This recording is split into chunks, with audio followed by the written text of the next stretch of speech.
All right, let's take a look at a wireless Bluetooth boombox. And this is a really strong, loud player. You can see there's actually LED lights on the side of it. It plays with the music tone, all right? And there's a lot of features underneath. We're going to talk a little bit more about the features underneath. But look at this beautiful system itself. It's pretty large. You guys can see that.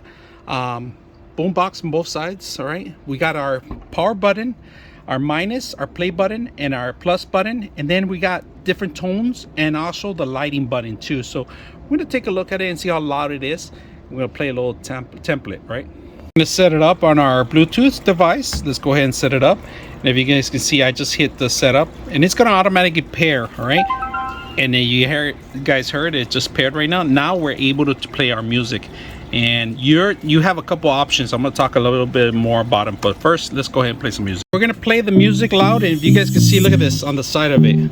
It's playing the actual tone. We're only gonna play 10 seconds. We're gonna push play here because we're gonna pause the music. We don't want to play too much of it, but you can actually hit the plus button to make it louder. It tells you the power here, how much consumption we have, and also the power button itself and other functions. Let's take a look at the back end of it, right? The back end, this is very important. This is where you actually charge the system. And back of the system, you got the type C charging station. You got a micro SD card where you can fit your music in MP3s. You have an auxiliary out 3.5.